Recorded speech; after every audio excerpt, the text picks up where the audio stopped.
understood where you were coming from, because of course we get excited, we put all this work in, but you gotta be, hey, and if you don't have an agent, even more so, you're gonna get taken advantage of. And it's hard, and this was through an agent. So how do we avoid these? Well, thank God you have me and David. Not saying David and I know who's good or who's not. I did not know who this person was. That contract is BS. You call your agent, you get out of it. And that's when, thank goodness you have an agent, because I don't know about legalese and this and that, but the agent could say, you did not run this by me. This is, and I'm assuming you're out. Yes. You could already tell from an audition how it's being run, how things are going to be on set. Does that make sense?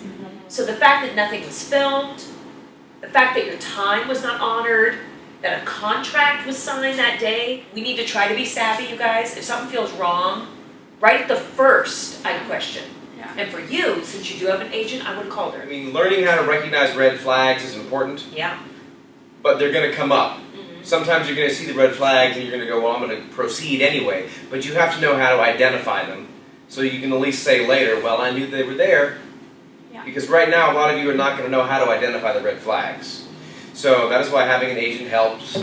Most of the time, if it's a project running through a casting director, then usually things are okay. But out here in the world, independent filmmaking and web series and people that are kind of producing their own stuff, it's kind of the wild, wild west. And I would say for those of you who are on Facebook, Facebook is kind of a double-edged sword. It's very helpful. I have a group that most of you know about, David S. Hogan's Craft Services. If you're not my friend, hook up. This group is super helpful, and if you have questions, things that come up, I just had an LA actor friend who posted a kind of similar story with contract stuff, and it happens all the time.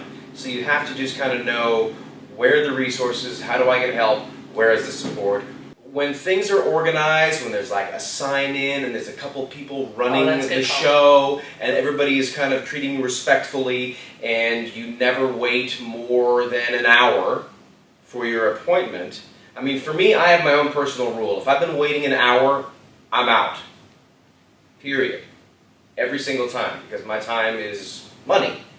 But occasionally, so that's not a red flag for me, that's just a, okay, I can't stay any longer, I'm sorry, thank you. And you can ask, say, hey, I've really got an appointment, can you sneak me in now? And if they say no, then you just kind of part your ways.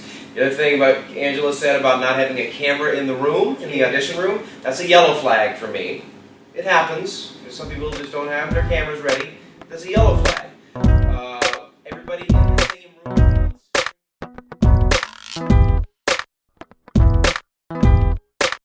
Let's ride, let's roll, let's roll. Come on, let's go, let's roll. Well, now you know they gonna hate you when you this hard to get.